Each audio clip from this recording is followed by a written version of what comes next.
देश के लिए चर्चा थी कि राजस्थान के किसानों पर इन तीनों कृषि बिलों का कोई असर नहीं है। राजस्थान का किसान आंदोलन नहीं कर रहा है। हमारे रामपाल जी लंबे समय से बैठे बैठे आंदोलित थे और हमने जब लोकसभा में कई भाजपा के नेताओं ने यह बयान भी दिया कि हनुमान बेनीवाल ने पहले बिलों का समर्थन किया था, तो मेरे एक लाइन कहीं बता दे वीडियो या ऑडियो जिसमें मैंने बिलों का समर्थन किया। जिस दिन किसान बिल लोकसभा के अंदर पारित हुए उस दिन मेरी झूठी कोरोना की रिपोर्ट बता के मुझे लोकसभा से बाहर कर दिया था, इसलिए मैं अंदर कुछ भी नहीं बोल पाया। और जैसे ही लोकसभा की हमारी जो बैठकें स्थगित हुई उसके बाद हनुमान बेनीवाल ने पहला बयान दिया कि किसानों के हित के अंदर अगर कानून वापस नहीं लिए गए, किसान संगठनों से वार्ता नहीं की गई। प्रधानमंत्री जी, जब आप धारा 370 हटाने की बाधा रखते हो तो किसान कौम जिसने आपको सत्ता के शिखर पर बिठाया ये 2024 में, इनको अगर नाराज कर लिया तो कितने ही वादे कर लेना, कितना ही सोशल मीडिया चला लेना, आपको सत्ता के शिखर पर नहीं बैठने देंगे। धारा 370 हटाने वाले प्रधानमंत्री जी से देश का किसान उम्मीद करता है कि कांग्रेस ने भी 50 साल देश के किसानों को जिस तरह धोखा दिया और आज कांग्रेस भारत बंद के समर्थन की बात करती है, तो कांग्रेस को भी लोग जानते हैं। स्वामीनाथन आयोग की रिपोर्ट प्रधानमंत्री जी को तुरंत लागू करनी चाहिए। अगर स्वामीनाथन आयोग की रिपोर्ट एक बार लागू हो गई तो हमें दूसरे किसी कानून की जरूरत नहीं है। अपने आप देश का अन्नदाता, देश का किसान मजबूत हो जाएगा। और रही तीनों कृषि बिलों की बात, इन कृषि बिलों की आवश्यकता भी नहीं थी। आप एक जगह ये कह रहे हो कि स्टॉक सीमा की जो लिमिट है वो आप खत्म कर रहे हो, काला बाजारी को बढ़ावा मिलेगा। दूसरा, मंडियों को ही खत्म कर दोगे। अगर मंडियाँ ही खत्म हो जाएगी तो हमारी व्यवस्था ही खत्म हो जाएगी। तीसरा, आप जो कॉन्ट्रैक्ट फार्मिंग का जो मामला है उसमें गुजरात, पंजाब और आंध्रा के अंदर आप अगर राजस्थान में इससे कोई दिक्कत, कैसे दिक्कत नहीं। पंजाब, हरियाणा, गुजरात, आपका आंध्रा, तमाम देश का किसान हमारा भाई है। इनको अलग अलग राज्यों में मत बांटो किसानों को। हम सब किसान के बेटे हैं, धरती पुत्र हैं। और किसान कौम पर संकट आया, बात एनडीए छोड़ने की छोड़ो, मैं तो लोकसभा की सदस्यता से इस्तीफा भी दे दूंगा। ये भी ऐलान मैं इस हरियाणा के बॉर्डर पर करके जा रहा हूँ। और भाइयों, अभी राजस्थान के किसानों की लड़ाई भी दिल्ली ने शायद देखी नहीं होगी।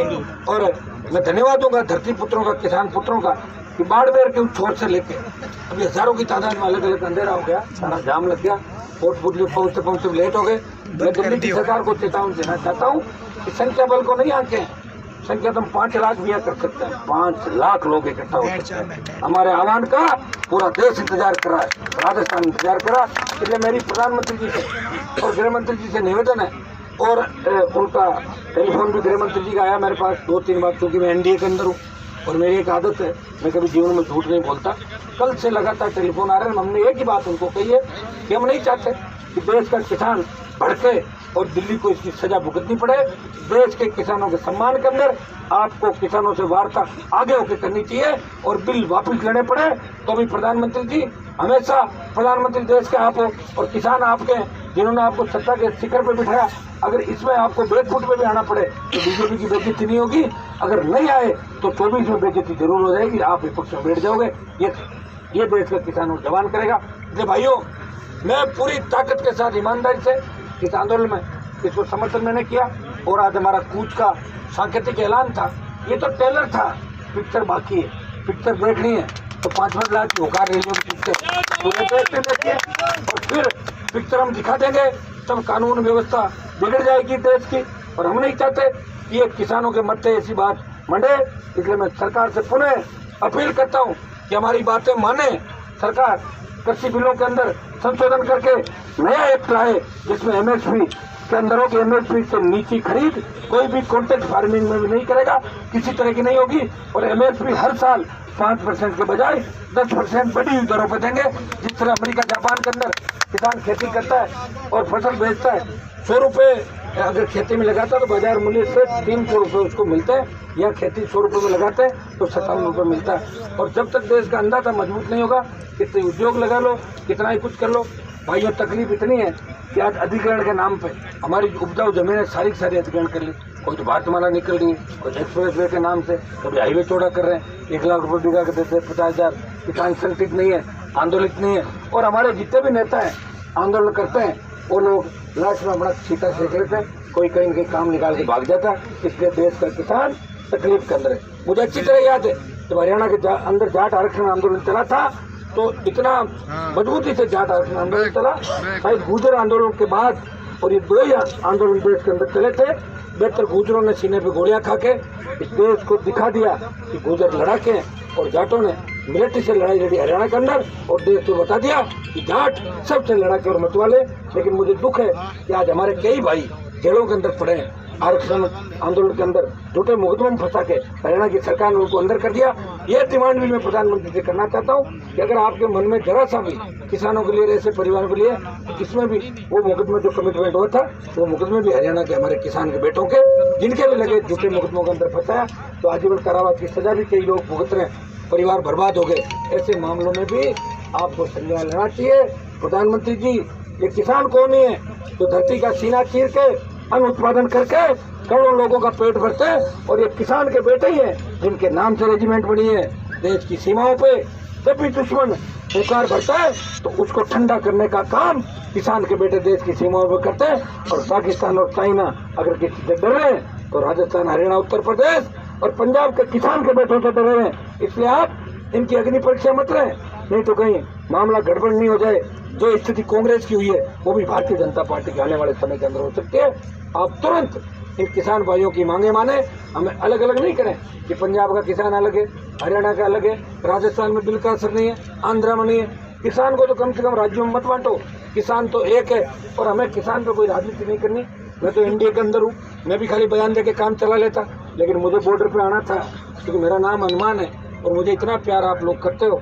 और भाइयों, राष्ट्रीय लोकतांत्रिक पार्टी का गठन जब राजस्थान के अंदर हुआ था, हमने एक ही बात कही थी, जब भी किसान कौम को मेरी आवश्यकता होगी मैं सबसे पहले आगे की पंक्ति में खड़ा मिलूंगा।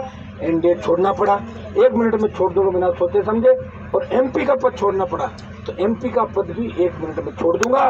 मिशन 23 राजस्थान में पूरा करेंगे। राजस्थान में 23 में कांग्रेस और भारतीय जनता पार्टी से कोई गठबंधन नहीं होगा। ये हमने पंचायत चुनाव लड़ा के दर्शा लिया। पंचायत चुनाव के अंदर पहली शुरुआत थी, लेकिन मैं धन्यवाद देता हूँ राजस्थान के जवानों और किसानों का। जिस तरह का वोट परसेंटेज आप लाए हो, बसपा को पीछे छोड़ दिया और किसी का पता ही लगा, और तीसरी ताकत के रूप में आरएलपी पार्टी राजस्थान का रूप करके आई है। भाई थोड़ी हिम्मत और हौसला रखना, तो हिम्मत रखेंगे वही आगे बढ़ेंगे। और हमेशा क्रांति की शुरुआत नौजवानों ने की, तो 1857 की क्रांति का हीरो तांत्या टोपे था, और भगत सिंह ने जो हमारे अंग्रेजों ने जब भारत छोड़ा, उसके बाद भगत सिंह क्रांति के नायक थे। और हर युवा भगत सिंह को अपना आदर्श मानता है। हनुमान बेनीवाल भी भगत सिंह और उन तमाम क्रांतिकारियों को नमन करता है जिन्होंने देश की आज़ादी की लड़ाई के अंदर अपने प्राण न्यौछावर करके आज आज़ादी की खुली हवा के अंदर सांस लेने के लिए भाइयों के लिए अपने प्राण छोड़े। लेकिन प्रधानमंत्री कौन बना? आज़ादी तो दूसरे लोगों ने दिलाई, लेकिन प्रधानमंत्री नेहरू बन गया। तो ये तो चलता रहता। हो सकता है कि हमें भी कुछ नहीं मिले, लेकिन हमारे भाइयों को हम आज़ाद देखना चाहते हैं। तो ये हमें नहीं कि वो लोग, उनकी कौम और वो किसान ऐसे ही घूम रहे हैं। अगर हमारी तरफ उंगली उठती है तो ये हमारा अपमान है।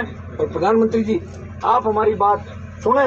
और हम आप हमेशा भाषणों में ही कहते थे कि एनडीए मेरा परिवार है। एनडीए परिवार, तो एनडीए के एक अकाली दल तो छोड़ के चले गए आप, और मैं छोड़ने के लिए बॉर्डर पर आएंगे आपको छोड़ने के लिए। और 2 के बाद फिर तीसरे चौथे शुरू हो जाओगे, फिर अकेले रहोगे अगली बार, और अकेले रहोगे तो चलेंगे पारा आपकी पड़ेगी नहीं। और फिर आप इसी तरह तंग करते रहोगे तो कोई कहीं हाथ मिलाएगा, कोई कहीं मिलाएगा, और आप वोट लेके पड़ जाएंगे 24 के अंदर। इस बात को भी अच्छी तरह आप सुने, किसानों से बात करें। तीनों बिल आपके लिए महत्वपूर्ण नहीं है। इन बिलों से अगर किसी व्यक्ति विशेष को फायदा अगर भारतीय जनता पार्टी पहुंचाना चाहती है तो उसका हम विरोध करेंगे। लोकसभा भी अभी चलेगी, उसमें भी विरोध करेंगे। और आवश्यकता पड़ी तो अगला जो हमारा कार्यक्रम है अभी हम मिल बैठ के तय कर लेते हैं। आज तो हम हजारों की तादाद के अंदर है, अगला कार्यक्रम दिन में ही होगा।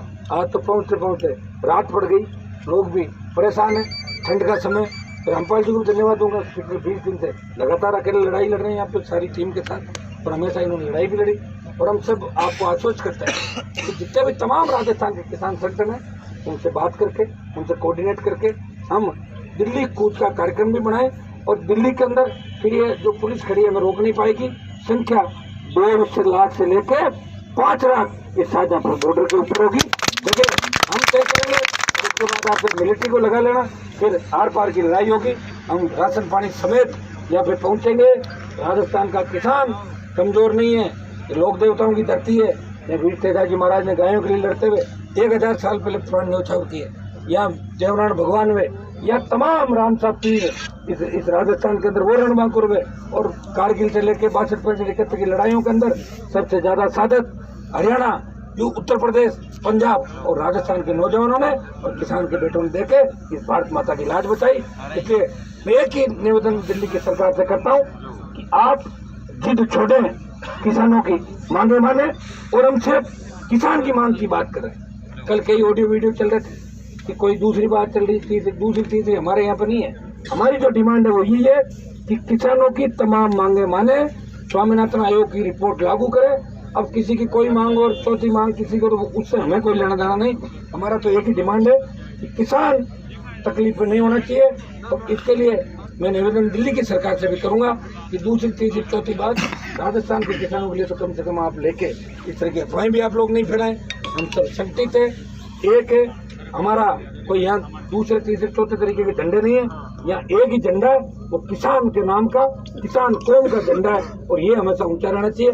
अगर किसान ऊंचा रहा तो हनुमान भी ऊंचा रहेगा, रामपाल जी भी ऊंचे रहेंगे। मैं धन्यवाद दूंगा मेरी पार्टी के प्रदेश अध्यक्ष पुखराज जी गर्ग,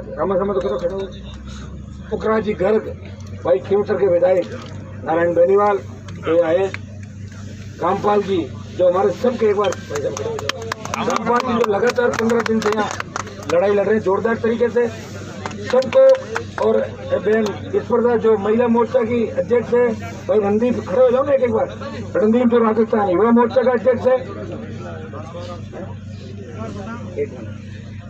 और कौन हो गया, रामस्वरूप कसम, आज के हमारे हीरो इस कार्यक्रम के, जिन्होंने कोटपुतली से शुरुआत करी। और इसमें कोई दो राय नहीं कि गुर्जर लड़ाके हैं, बहुत लड़ाकी मजबूत कौम है। और मैं तो लोकसभा में अब की बार ये भी मांग उठाऊंगा कि गुर्जर रेजिमेंट बनाई जाए देश के अंदर और यादव रेजिमेंट भी बने देश में। ये रेजिमेंट है बहुत बड़ी आवश्यक है भाई। पंजाब वाले तो हमारे भाई हैं, अगर नहीं आप आ जाओ, आप पंजाब वाले आ जाओ, आह्वान फिर आए हम पंजाब, और पंजाब वाले भी खड़े हैं, हम सब राजस्थान पंजाब सब है। पंजाब का हमें बहुत बाटों पे रोका गया, किधर जा रहे हो, क्या कर रहे हो, लेकिन हमने कहा हम जाके रहेंगे और दिल्ली तो हमने जाना ही है। और भाई साहब ने जो स्पीच दी उन्होंने तो मोदी को राम राम बोल दिया कि अगर होगा तो से राम राम, और नहीं होगा तो हम आपके साथ रहेंगे, क्योंकि NDA के अंदर कोई मैं फेविकोल से तो चिपका नहीं हुआ, चिपक गया तो छोड़ चला, कल तो मैं ऐसे ही चला हूँ, मैं तो पहले पार्टियाँ छोड़ गया, लेकिन हमारे ऊपर कोई उंगली नहीं उठाए। लोग कहते ना यार वो तो उसी गोदी में बैठा, मैं किसी गोदी में नहीं बैठा। मैं एक सम्मान के साथ, अगर मुझे बीजेपी ने वोट डलाए तो मैंने राजस्थान में बीजेपी को वोट डलाया, तो मेरे बात की वोट 27.5 लाख ज़्यादा डलवाए थे मैंने। तो भाइयों तैयारी कर लो, आने वाला समय हमारा है। एक बार बैठ के आप लोग भी चर्चा करें कि हमारा कूच जो राजस्थान का है, कूच के अंदर मेरा ये कहना था कि आज हमारी संख्या है वो 5 से 7 हज़ार के करीब हम लोग यहाँ पे आए हैं। मेरी बड़ी इच्छा है, तो मैं कोई पॉलिटिकल बात नहीं करना चाहता। मेरे पास देश के गृह मंत्री का आज 3-4 बार टेलीफोन आया, रामपाल जी रात को भी फोन आया, वो कह रहे हैं कि एक बार आप आके हमसे बात करो। तो अगर आपकी सबकी इच्छा हो तो अपन इसको जो बड़ा रेला है यहाँ पे, जो बड़ा रेला यहाँ पे शाहजहाँपुर बॉर्डर पे करें, इसको 5-7 दिन का टाइम देते हैं आपको तो बताओ।